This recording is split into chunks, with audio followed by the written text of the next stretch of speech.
Selamat pagi, Assalamualaikum warahmatullahi wabarakatuh.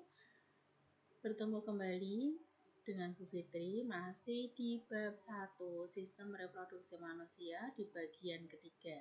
Bagian ketiga ini kita akan membahas tentang penyakit-penyakit yang ada atau yang menyerang pada sistem reproduksi manusia dan bagaimana upaya pencegahannya.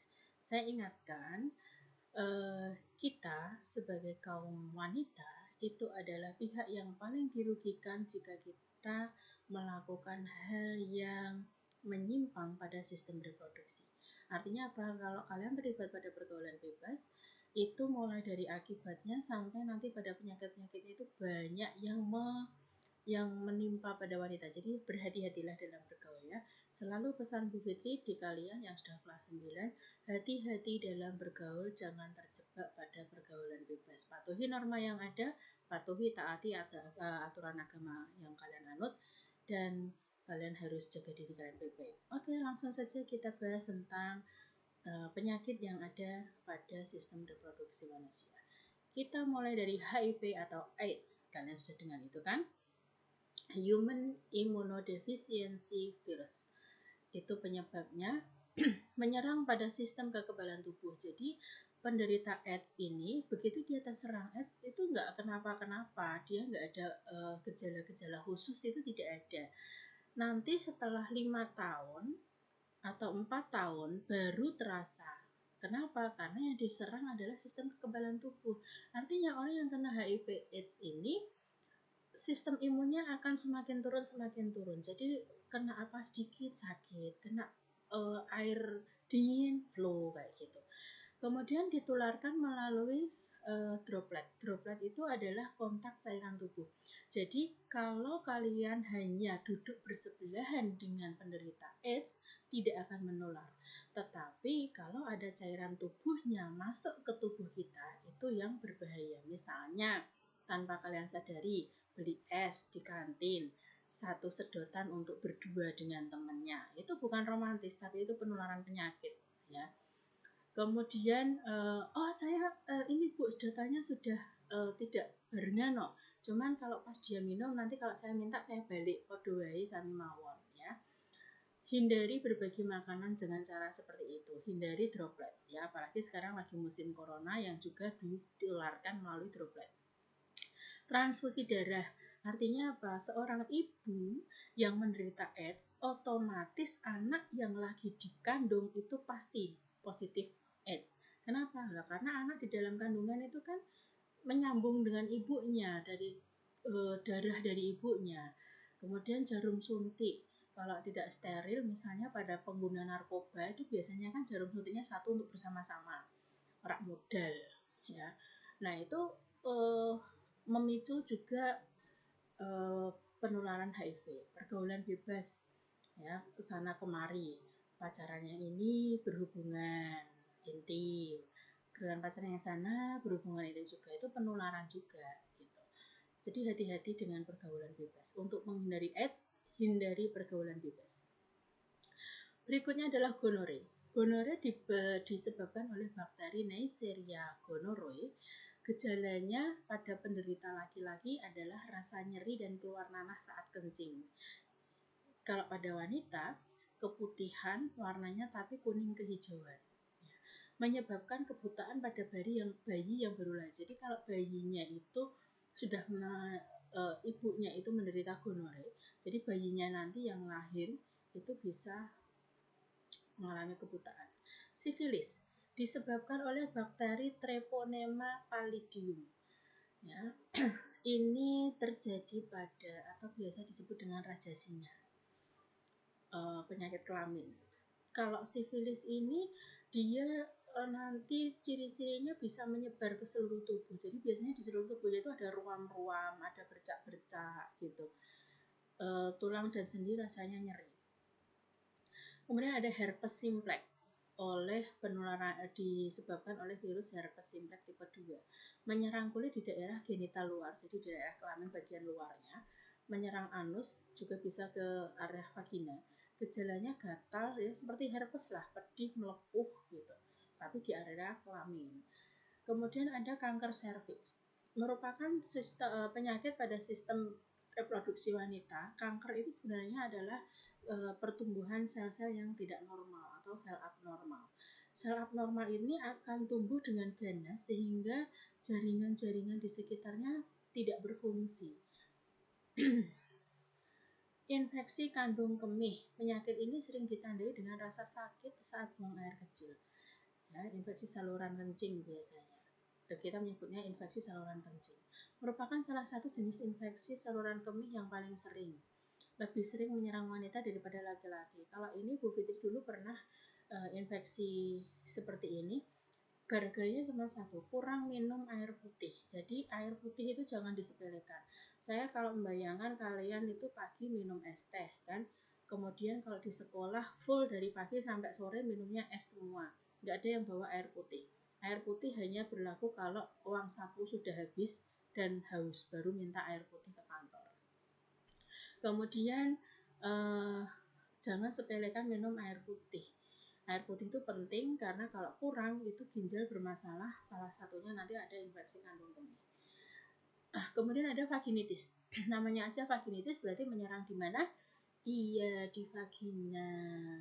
Kalau menyerang di vagina berarti yang terserang oleh siapa? Laki apa perempuan? Pinter, cerdas, top markotop. Perempuan. Disebabkan oleh beberapa mikroorganisme seperti jamur, bakteri, dan parasit. Gejalanya nyeri, perdarahan ada, dan baunya nggak enak. Vaginanya baunya nggak enak. Kemudian ada hipogonadisme. Merupakan penyakit pada sistem reproduksi pria di mana testis tidak dapat mereproduksi hormon testosteron. Bisa diderita sejak janin berkembang dalam perut. Nah, nek ngono berarti piye? Biasanya mandul. Ada kondiloma acuminata, merupakan penyakit pada sistem reproduksi yang disebabkan oleh virus human papillomavirus. Ya. Menyerang wanita dapat berkembang menjadi kanker rahim. Kemudian ada kanker ovarium, berawal dari kista atau ovarium, berawal dari kista ovarium. Kista ovarium itu tumor jinak dan kecil di dalam ovarium. Kemudian berkembang menjadi besar dan ganas. Kanker yang besar dapat menyebabkan kelainan letak janin, disebabkan oleh gaya hidup, asupan makanan, dan kurang olahraga. Kanker itu sebenarnya semua orang itu punya sel kanker, semua punya, tergantung nanti sel kankernya itu berkembang atau tidak. Nah, berkembangnya sel kanker itu kalau pola makan kita nggak diatur, gaya hidup kita itu nanti bisa menyebabkan sel kanker itu berkembang menjadi ganas. Ada fibroid rahim. Fibroid rahim ini biasa disebut dengan miom. Kalau kalian dengar sakit apa? Sakit miom. Miom itu fibroid rahim. Apa sih miom? Kanker, tumor, bukan kanker. Tumor tapi jinak. Tapi tumbuhnya di dalam rahim. Tumor kok jinak? Maksudnya dia tidak ganas, tidak menggerogoti secara signifikan tuh enggak. Tumor pada miom terbentuk dari jaringan otot rahim. Gejalanya pendarahan pada vagina di luar masa haid, nyeri panggul dan kram. Nah, saran saya bagi kalian yang pada saat menstruasi kok terasa sangat menyakitkan, kan memang pada saat menstruasi itu timbul rasa-rasa nyeri karena memang ada pengelupasan endometrium kan. Tapi kalau sakitnya itu sangat sampai menghambat aktivitas kalian, misalnya ada pernah Bu Fitri punya teman itu kalau setiap menstruasi pasti pingsan. Nah, itu sebaiknya kalian segera konsultasikan ke dokter kandungan. Barangkali untuk mendeteksi kemungkinan-kemungkinan yang tidak baik di sedini mungkin, gitu ya. Nah, kemudian ada endometriosis. Namanya endometriosis berarti menyerang di endometrium. Merupakan penyakit yang terjadi ketika jaringan yang membentuk lapisan dalam dinding rahim tubuh di tempat lain. Jadi malah penebalannya itu tidak di dinding rahim tapi di tempat lain. Rasanya pasti sakit, nyeri head yang hebat, perdarahan, menstruasi yang deras. Jadi makanya tadi Beauty bilang kalau kamu pas head atau pas menstruasi kok sakit banget, silahkan menghubungi dokter-dokter kandungan terdekat ya, supaya hal-hal yang tidak diinginkan itu bisa kita cegah sedini mungkin. Ada epididymistis. Yang punya epididymis tadi siapa? Laki apa perempuan? Nah, iya, laki-laki. Perempuan nggak ada. Infeksi pada organ reproduksi pria yang disebabkan oleh bakteri Chlamydia trachomatis, Escherichia coli, Neisseria gonorrhoeae sering menyerang pria yang sering berganti pasangan seks. Tuh, catat. Nah loh, kalau sering berganti pasangan seks, siap-siap saja ya.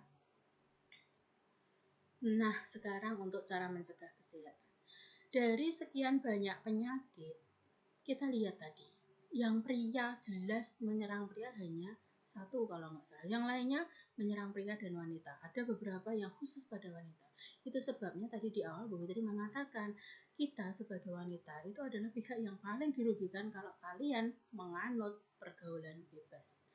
Ya, satu contoh, saya vulgar di sini mengatakan, mohon maaf kalau kurang sopannya. Kalau kalian terjebak pergaulan bebas, salah satu efeknya adalah kalian bisa hamil sebelum pernikahan, dan itu sangat-sangat memalukan apalagi kalian masih sekolah. Ya, jangan sampai itu terjadi, masa depan kalian masih sangat panjang. Jaga pergaulannya, jaga organ tubuhnya ya. Cara menjaga kesehatan reproduksi yang pertama adalah bersihkan alat kelamin dimulai dari arah depan ke belakang. Perhatikan kalau cebok. Kalau pas cebok, mulai dari arah depan ke arah belakang. Kenapa? Mohon maaf, anus itu kan tempat pengeluaran feses. Feses itu banyak bakterinya, kotor kan. Jangan sampai itu masuk ke arah depan. Itu menyebabkan yang tidak baik. Maka sebaiknya dari depan ke belakang, ditarik depan ke belakang cara cebok. Apalagi yang laki-laki sering nggak cebok, ayo, yang suka pipis sembarangan terus cuma disentil-sentil gitu, stop kebiasaan seperti itu. Yang kedua, menjaga alat kelamin agar tetap kering untuk menghindari berkembangnya bakteri dan jamur. Bakteri dan jamur itu senang dengan tempat yang lembab. Jadi kalian lebih baik setiap kali habis pipis atau habis keperluan di kamar mandi itu dilap. Jadi bawalah lap khusus untuk membersihkan atau mengeringkan area itu supaya tetap kering ya. Kemudian menggunakan celana dalam dari bahan yang mudah menyerap keringat dan air serta tidak terlalu ketat. Nah, celana dalam harus kalian pilih yang menyerap air. Kenapa? Karena di bagian itu kan lipatan. Lipatan itu kan riskan dengan lembab, berkeringat, gitu kan. Jadi harus cari celana dalam yang menyerap supaya tidak terlalu lembab di sana. Kemudian tidak boleh terlalu ketat. Tadi saya sampaikan, kemarin-kemarin saya sampaikan kalau pada pria itu kan harus menjaga suhu testis supaya optimum, suhu spermanya tetap optimum ya. Kalau celananya ketat, berarti nanti testismu itu mendekat ke arah tubuh terus, nanti suhunya menjadi tidak pas, tidak optimal. Jadi yang longgar-longgar saja, tapi ya aja terus sing kolore pedot motrok nanti ya. Kemudian tidak menahan buang air kecil. Kenapa? Biasanya nih kalau kalian tahan buang air kecil, nanti pas nyampe kamar mandi keceret. Nah, apa itu keceret? Apa ya? Keluar sedikit di celana. Menyebabkan apa? Celananya basah. Pesing bean, ya kan? Kalau celananya basah apa? Bakteri dan jamur seneng tuh kalau tempatnya lembab. Tidak menggunakan bedak pada alat kelamin. Hah, Bu, masa alat kelamin dibedakin? Lah adik bayi, perhatikan kalau kalian punya adik bayi, kalau nanti ibunya ngasih bedak, jangan di area organ itu ya. Itu tidak boleh kena bedak. Kalau nanti kemasukan bedak bisa memicu penyakit. Jadi hindari bedak. Atau misalnya pas gatel, biasanya kalian ada rasa gatel, ada penyakit gatal-gatal di selangkangan, biasanya suruh ibunya pakai bedak gatal di situ. Hindari bedak ya. Mending kalian beli salep atau apa gitu. Nah, bedak cair, yang cair boleh, tapi jangan sampai masuk ke area kelamin. Sudah selesai. Nah, juga ganti celana dalamnya minimal sehari 2 kali, jangan sampai 2 hari baru ganti ya yang cowok-cowok. Jangan susah-susah kalau suruh ganti celana dalam, sehari itu harus 2 kali minimal. ganti. Kemudian kalau yang perempuan, misalnya kalian sedang menstruasi, pembalut itu tidak hanya diganti pada saat mandi, tapi begitu terasa penuh, silahkan ganti. Karena untuk menghindari berkembangnya jamur dan bakteri, karena kan lembab, apalagi yang keluar itu kan darah ya. Kemudian penggunaan panty liner itu tidak disarankan sebenarnya. Terus kalau kalian menggunakan sabun khusus area kewanitaan itu juga tidak boleh setiap hari, karena di situ kan pH-nya diatur, sementara normalnya pH yang ada di area kewanitaan itu memang sudah diatur sedemikian rupa supaya supaya bisa menghambat pertumbuhan bakteri dan jamur. Tapi kalau dikasih sabun nanti malah kelembabannya jadi berkurang. Jadi penggunaan panty liner dan sabun kewanitaan itu hanya dibatasi 2 kali pada saat menstruasi. Jadi kalau menggunakan sabun kewanitaan itu hanya dibatasi ya. Itu cara menjaga kesehatan reproduksi. Semoga kalian, yang paling penting adalah tidak berganti pasangan ya. Jangan lakukan pergaulan bebas, itu pasti tidak boleh. Nah, yang dituliskan di sini itu yang sehari-hari. Intinya tetap kalian tidak boleh menganut pergaulan bebas. Oke, saya percaya kalian bisa menjadi insan yang lebih baik, lebih bermartabat, dan lebih berakhlak, lebih berkarakter, menjadi siswa yang berprestasi. Terima kasih atas perhatiannya. Setelah materi ini kalian catat, ada ulangan, ada soal yang harus kalian kerjakan di Google Form. Nanti akan Bu Fitri share juga di WA grup kalian. Kerjakan dengan baik. Terima kasih atas perhatiannya. Jangan lupa jaga kesehatan, perhatikan materinya, catat materinya, taati semua perintah guru dan orang tua kalian. Jadilah anak yang lebih baik. Mudah-mudahan ini bermanfaat. Terima kasih atas perhatiannya. Kurang lebihnya saya mohon maaf. Sampai bertemu lagi di materi berikutnya. Wassalamualaikum warahmatullahi wabarakatuh. See you. Dadah.